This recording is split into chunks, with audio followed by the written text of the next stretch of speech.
Namaste, Dr. Yes, Ankur Kakkarji. Thank you so much for agreeing to this interview with Indica Changemakers. It's such an honor to have you with us, and we would like you to share your knowledge, your expertise, your research on Indian education system, both past and present, with our mhm. audiences. You are currently a fellow at the Prime Minister's Museum and Library in New Delhi. If you could also share what is your role there and what does the institution do for Indian education? Thank you. Namaste, Aparna ji. Thank you so much for having me on this platform, and I am glad to be interacting with you on this Indica platform. And also, I'm glad that you were able to organize this retreat of on transformative pedagogy in that was organized between 27th and 29th December in Tiruvannamalai, and it was in many ways it was a very rewarding experience for people like me who are engaged in the exploration of our Indian education system. So let me first begin by talking about my background, and then I will tell you about the importance of this Indica retreat and why it is relevant for people like us who are working in this field of Indian education. So basically, I am a historian of education. So my journey has been, I mean, I'm in the academic field. So I did my master's and then my PhD in the history of Indian education, broadly in the field of history, and I specifically chose to study Indian education system because I was inspired by the work of Shri Dharampal ji. Shri Dharampal ji, as you might be aware, has authored several important works on Indian knowledge system, and one of his most fundamental works is titled "The Beautiful Tree." It is called Indian Indigenous Education in the 18th century, in which he, for the first time, unraveled documents of this period of the 18th and 19th century, in which he showed that India had a very flourishing network of pathshalas and gurukuls and tolls and educational institutions in the pre-colonial period. So basically, that book shattered the myths that India was only educated after the British came. So it showed that India had its own kind of educational systems before the British came. So that book actually inspired my journey, and from that from that framework, I started exploring more about Indian education system, and especially in the pre-modern, pre-colonial period. And that led me to go to UK first to do my masters, where I was looking at Indian archives in the UK, and then from there I went to Germany to do my PhD, and luckily I got to do my PhD under Dharampalji's daughter, who was then serving as professor of history in the Department of History at University of Heidelberg in Germany. So luckily I enrolled my PhD under her, and I completed my PhD in 2018 from Heidelberg.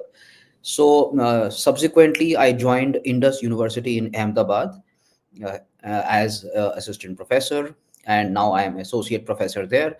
And there at Indus University, we are working on uh, developing IKS modules and on incorporating the Indian knowledge system framework in the mainstream academic curriculum. So we offer IKS minors to undergraduate students who are normally studying their BE or BTech degrees. So we offer IKS as a minor, so they can opt for this, and they have to study complete certain credits as part of their course. So there I'm teaching and also researching. Currently, I am on a leave from Indus for 2 years because I am a fellow at the Prime Minister's Museum and Library at the PMML in Delhi, which was earlier called Nehru Memorial Museum Library, and now it is renamed as Prime Minister's Museum and Memorial Library. Here at PMML, they have records and archives and manuscripts related to the period of modern Indian history. So they have, all kinds of letters, correspondence, archives, institutional records that are contained in their archival records. So here, our job is to research into the nature of this particular period of modern history, and every scholar, every fellow here has a particular project that he has been allotted. So I have been allotted the project on national education. So I am working on looking at the framework of national education that was developed by the nationalist thinkers in the modern period. So, starting from Swami Vivekanand to Sri Aurobindo and then to K.M. Munshi and others, I am looking at a host of modern national thinkers who were trying to develop a framework for national education. So, that is what I am doing at here at Prime Minister's Museum and Library, which is a 2 year project, out of which we have to come up with a monograph, after these 2 years. And in the course of these last, you can say, 10 years approximately, I have given lectures, I've authored books. My first book was based on my PhD dissertation, and that is titled The Dayanand Anglo-Vedic School of Lahore, and that is on the educational reform in Punjab. So, how did Indian nationalists respond to colonial education? So, one of the first and early responses was from the Arya Samaj, and they had started this DAV movement, which is called Dayanand Anglo-Vedic movement.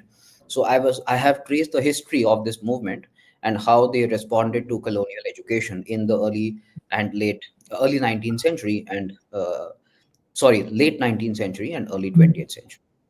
So that's what I have looked at in my first book.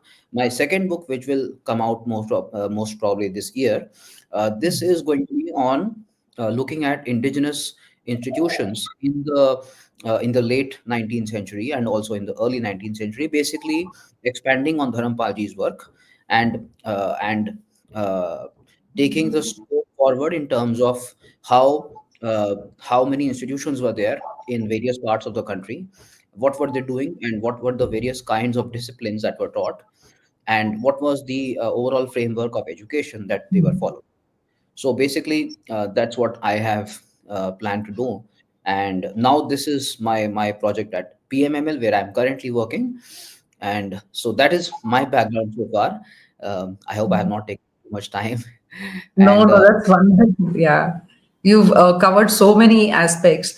What is of interest to me is your talk at the pedagogy conference in Ujjain, where you talk about the role of family and jatis in hmm, education. So, do you think that the word education is, comprehensive enough to cover the learning that happened informally and also traditionally?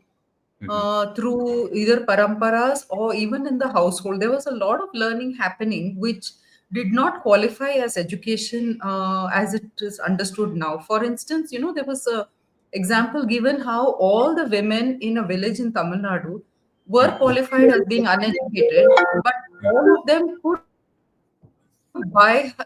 recite by heart all our Sahasranamas and many of the bhajans, spiritual texts, the kritis, Carnatic songs. So does the word education actually cover all of this also? hmm. That's a very good question, Aparnaji. So, I think it depends on what we mean by the term education. So, if we define education simply as a person who is able to write his name or read certain books, or he's literate in that sense, or he goes to a school, a public elementary institution, and then that person graduates from that institution.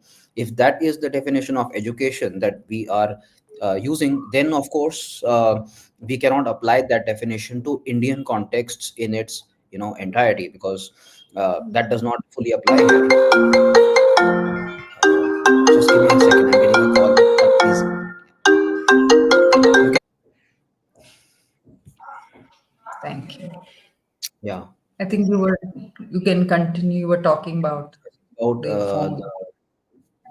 yeah. So we were talking about the Indica retreat, or what were we talking about? I don't I know. think we were talking about the, whether the Indian modes of literacy Yes. versus education Yes. and Yes, yes. So I was saying that there's one definition of education, according to which, you have to enroll in a school, and you have to be able to write and read, and you have to be able to have that formal education in a public institution, which according to which you can be called educated. And if you have this definition, then of course a large portion of Indians will not be considered educated traditionally.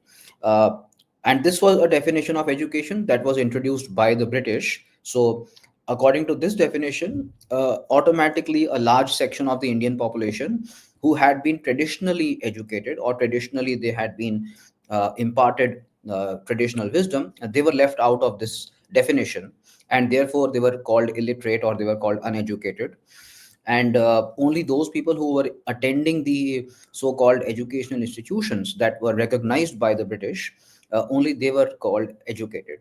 However, in the Indian framework, there has been a, a very decentralized and a very informal uh, mode of knowledge transmission. And as you were pointing out, that there were various ways through which a large section of Indian, in fact, a lot of most of the Indian population was educated, and there was no separation between the home and the school, and between the various avenues of learning. So therefore, that passing of knowledge, basically that preservation of knowledge and culture, was called education. Education was the transmission of knowledge and culture, and that was the traditional knowledge and culture. So it meant the preservation and dissemination of traditional knowledge. And this knowledge could be, it could include how to, whether it was, if somebody was born in a potter's family, for example, then the art of making pottery, how to make that clay, how to, how to create, which kind of soil to use, which kind of clay to use, how to make that. So all of that traditional knowledge was something that was passed on from the within the family, from one generation to the next generation, and all the family members were involved equally in that art, in that knowledge tradition. And there were some roles that the women were playing, some roles that the men were playing in this particular knowledge tradition. And this is just one example. There were, of course, a wide range of such knowledge traditions and practices, and it was the transmission of such knowledge, such traditional knowledge, that was called education in the Indian sense. So therefore, it is not that the people who were receiving such kind of traditional skills or such knowledge were not educated. They were educated in the Indian framework.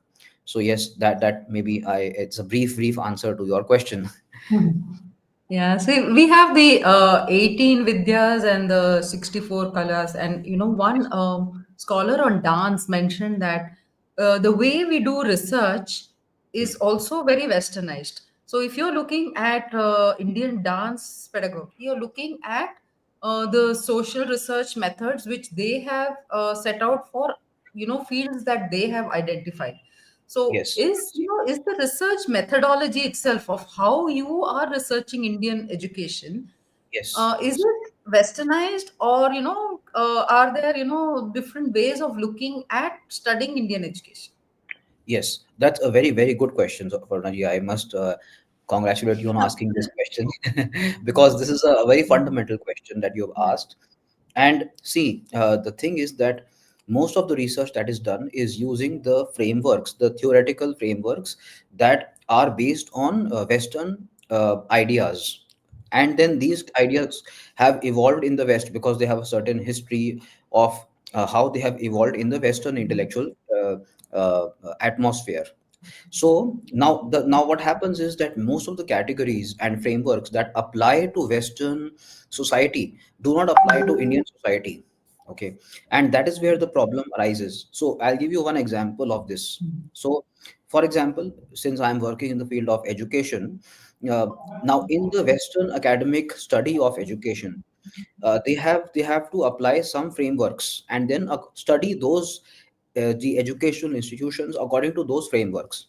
Okay, so for example, one of the frameworks, let's say, one of the frameworks is you look at the uh, power and class relations. So, for example, there was a thinker, maybe you're aware. He was a Marxist. His name was Antonio Gramsci, and uh, there is a Gramscian framework in which you have to analyze the social struggles. So the social struggles means that there has been a there has been an oppressor and an oppressed, and then you have to analyze how that has played out in the educational institutions historically. That is one kind of framework. Then recently, they have a framework which is called the transnational or transcultural framework. In other words, it is called global history framework or interactional history framework. According to this framework, what this framework says is that every movement and every institution is shaped by the interaction between global players and multiple movements. So it is not that, suppose, let's say, there was a monitorial system in India. Okay. Now, this system, they say, it is not the product only of an Indian or indigenous effort. It is shaped by so many global players, because first it went to England, and then they introduced some element in it, and then it came back to India, and then how. So basically, they study the educational system according to this framework. Now, the problem arises that in the Indian society, most of the times these frameworks do not apply. For example, the Gramscian framework of social struggle. Now, this framework is based on the assumption that there has been always a division between social classes and a discrimination as to who will receive knowledge and who will not receive knowledge. Okay, and also a discrimination on the basis of power, and the powerful people be able to have more access to knowledge, and the not so powerful will not have so much access to knowledge. Now, the problem arises that Indian society has had a unique history in the sense that the knowledge tradition was decentralized. It was not in the hands of some powerful elite people. Okay. I mean, talking about the general knowledge tradition. So, therefore, there was not a division so much between so called classical and folk traditions. They were in interaction with each other. Okay. So, people who were, let's say, trained in Ayurveda, in some Shastra, okay, they were also in interaction with the folk people who were practicing the folk medicine. Okay. So, therefore, the knowledge was not confined to or restricted to only powerful people, and it was not divided into social categories. That's why the framework of power and social division does not apply to Indian society.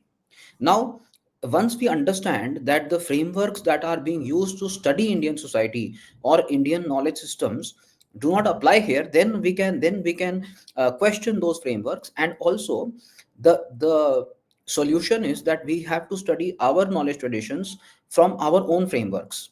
If we study our knowledge traditions or our society from the Western frameworks, then we will not be able to fully understand them or even appreciate the depth of the knowledge traditions that we have. So, are there any Indian frameworks that Dharampal ji might have referred to? Do we? Could you tell us if there were any that he has used? Yeah, so Dharampal ji has he has hinted at uh, developing a Indian framework for understanding our education system. So he says that, first of all, in many of his works, he says we must understand the Indian society on its own terms, not on the terms of some Western cultural anthropologist who is applying his framework. Okay, now how can this be done? For example, when it comes to, for example, the use of technology, let's say, for example, Dharampalji wrote this famous work on Indian science and technology that was published, I think, in 1971, and that was a very fundamental work, because in that he showed about the nature of pre-existing Indian technologies and sciences that were prevailing when the British came. So, for example, things like smallpox inoculation, the manufacturing of ice, metallurgy, and many other technologies were prevailing in India. And the British, when they came, they made note of these, and then they have produced all these documents. So how are these technologies prevailing? So what Dharampalji says is something very important. He says, first of all, the need for developing a technology was based on a practical need of the society. It was not some theoretical science that was applied, and then that is how Yeah. they developed that technology. And secondly, the technology was simple and efficient. So he gives, for example, this example of a plow, the plow that is used in the farms, in agriculture. Okay, now the drill plow, he says the drill plow was a very simple instrument, but it was very efficient in agricultural practices, and it was not even used in many parts of the world at that time. And this is something that the British observed. There was a British man, his name was Alexander Walker, and he wrote about this. He studied this Indian practice of plowing, and he wrote about the efficiency. So what Dharampalji was saying was that the simplicity and efficiency of this instrument is one example of Indian technology. That how our technologies are not based on some grand scale machine work, but rather on this simple instrument which is efficient. Okay, same thing applies for even cotton spinning and cotton weaving. We had a very large cotton spinning and cotton weaving industry. In fact, most of the artisans were employed in this cotton spinning and weaving industry, and they were using simple instruments for this purpose. So again, the Indian technology that was there was not something that was similar to Western technology of like grand scale machines, but uh, they were they were able to efficiently produce uh, their produce. So this is one example or one framework that Dharampaji says that if we understand the Indian mind and if we understand the Indian framework, then we can study the Indian society based on this particular framework. When it comes to education, Dharampal ji says that for example, he defines Shiksha as something that imparts pragya, shil, and samadhi. That is one of the definitions of Shiksha. So, if you look at this definition of Shiksha, then it does not necessarily mean that you'll be able to write so many letters, or you'll be able to memorize lots of information, but rather somebody who may not be able to do so, but if he is able to acquire that pragya, that wisdom, that shil, and samadhi, then he will be called educated in the Indian framework. So Dharampalji gave this definition of Shiksha, and uh, and this was one example through which he was saying that if we adopt our terms to understand our education system, then we'll be able to understand the society in a much broader and deeper manner. Yeah. See, in one talk in the planetarium in Bangalore, late Professor Rodham Narasimha, who's one of India's greatest physicists, was talking about in the context of astronomy. He was saying, like you're talking about the Indian mind. He said there's a big difference between the Indian mind and the Western mind or the Greek mind in terms of how we approach knowledge. So in astronomy, he said, Indians went always by observation. Everything was by observation, whereas the Western mind or the non-Indian mind always, sat in a place and derived, some formula and then tried to prove it with observation. So our approach to knowledge and how we view the world, if it's very fundamentally different, does it change how we learn and how this education process happens? Yes, definitely, Parnaji. It will the whole framework, the whole theory of knowledge that is there in the Indian tradition. That is based on that philosophy. We have to. It will impact the way that students will learn. So that, of course, is very directly applicable, and also like for example, in logic, in the Indian logic tradition, there is no such binary. I mean, the use of binaries is not there. Like in Western logic, there is a use of binaries, and that use of binaries, for example, 0 or 1, true or false. Okay, that has led to the system of dialectics.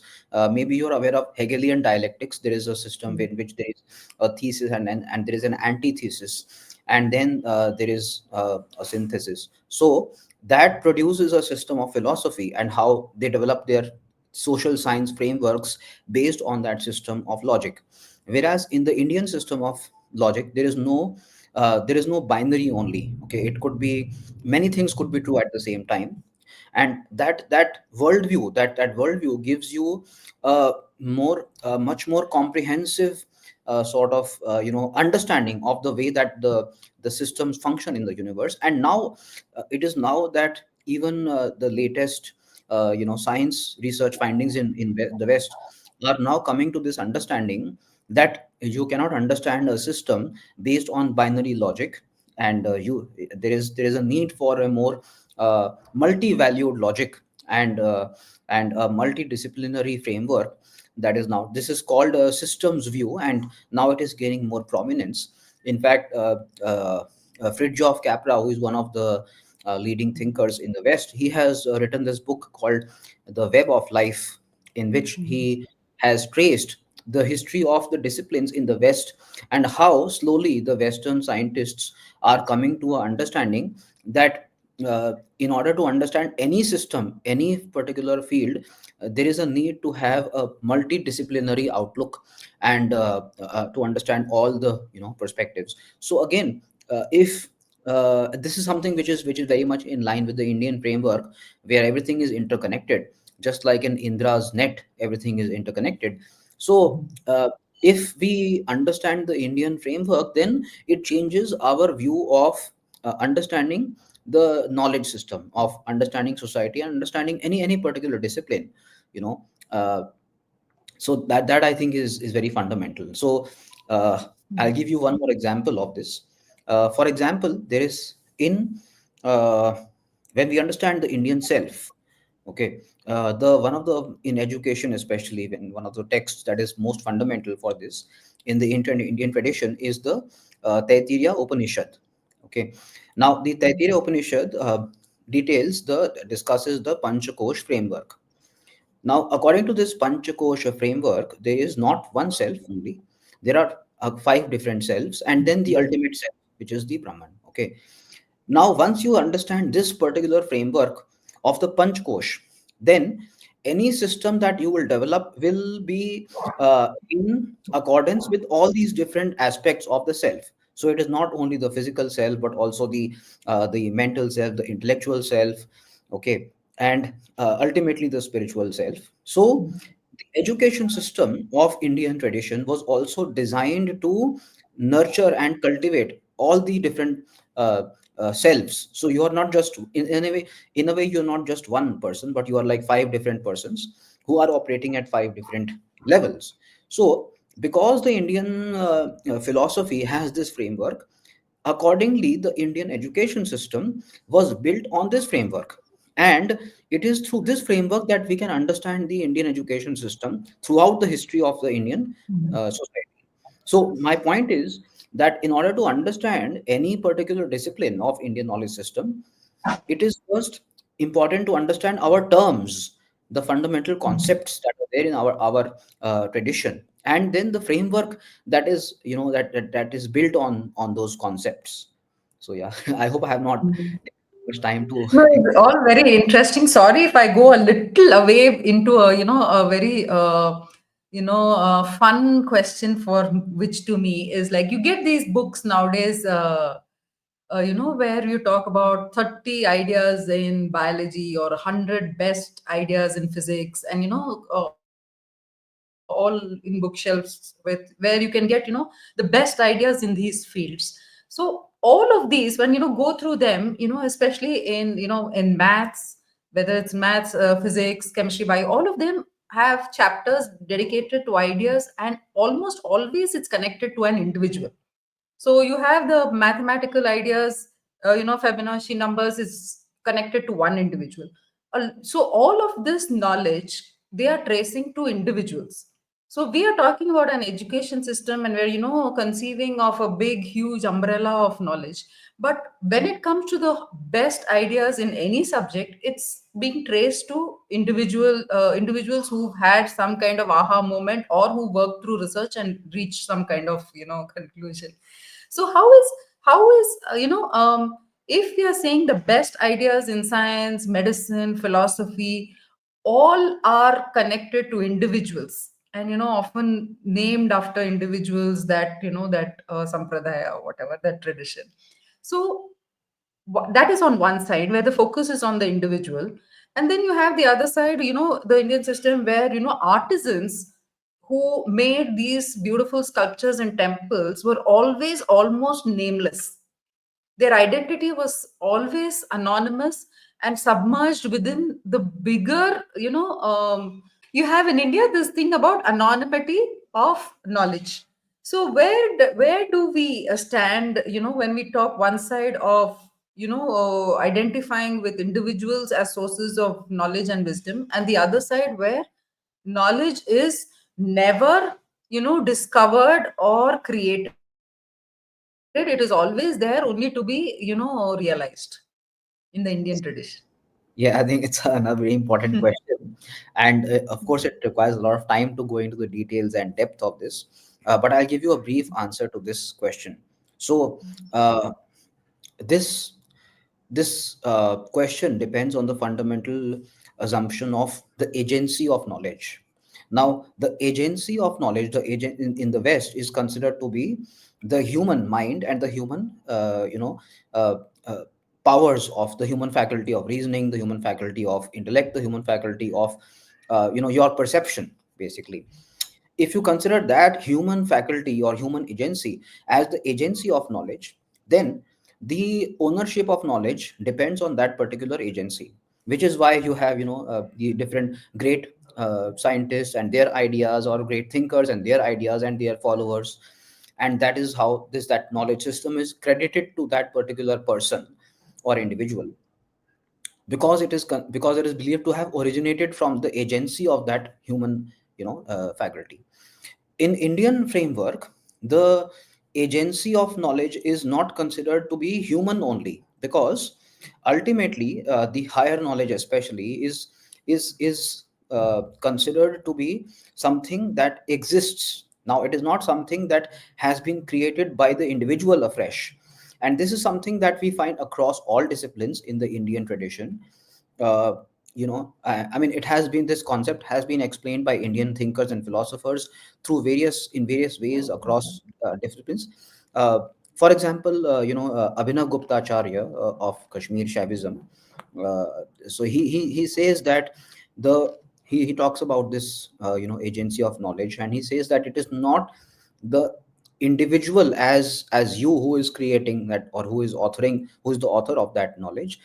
When the individual taps into the, you can say, the what do you call it, the non-ordinary state of consciousness, which is not the ordinary state of consciousness.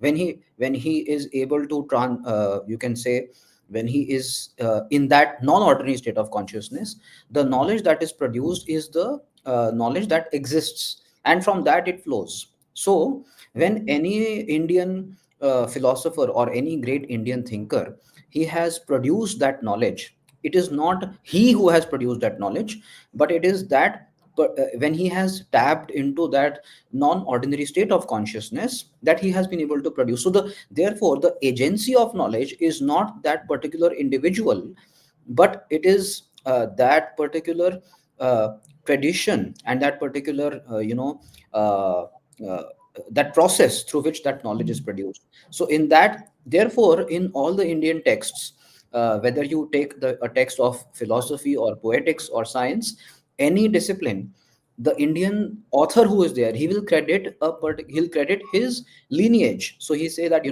he received this knowledge and he's building on this from his, gurus or his predecessors. So any particular Indian thinker, they will always trace that knowledge in a tradition. And therefore, in the Indian knowledge system, the tradition and the process, that becomes more important, because that is considered as the agency through which knowledge is transmitted. Whereas in the Western framework, the individual himself becomes most important, because the agency is considered to be his own human faculty. That's why it is not through the in Indian tradition, it is not through the human, ordinary human faculty that the knowledge can be acquired or it can be transmitted. Okay, it is through you can say it is a non-human, as it is called, like that's why I said non-ordinary state of consciousness. Maybe that is one way of putting it.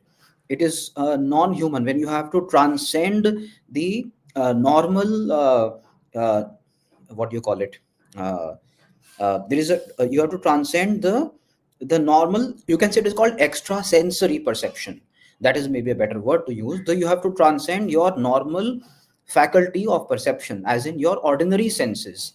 When you go into that extraordinary sense of perception, then you cease to be you, and then you are in that tradition. So basically you are passing on that knowledge. So that's a very brief answer, but it's a very vast topic to discuss. Yeah, no, thank you so much.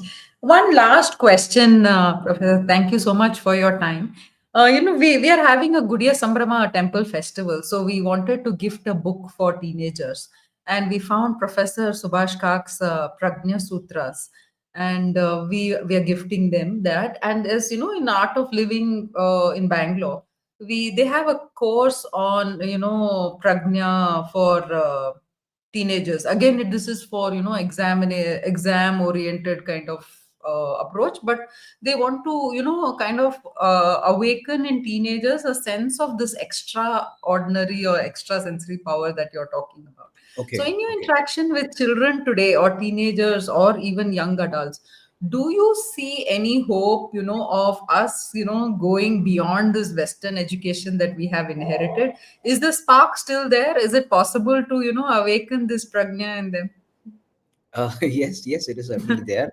See, our tradition is alive still, so there is definitely a lot of scope for reviving these practices, I believe.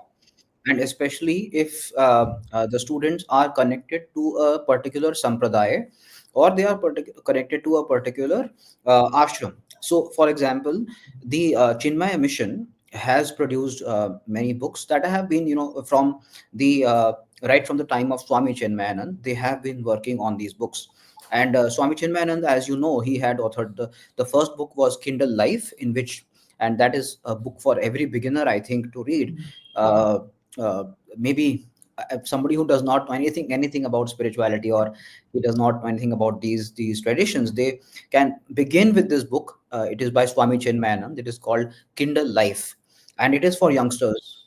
Youngsters means children who are above the age of, let's say, 13 or 14. Maybe they can start reading the book. So that will initiate them in a particular tradition. And if they have that curiosity, if they have that urge to know more, then they will get associated with a particular ashram or sampradaya. So yes, of course, the mainstream education system does not encourage such kind of thinking, because there is no space or no room for such kind of traditional thinking.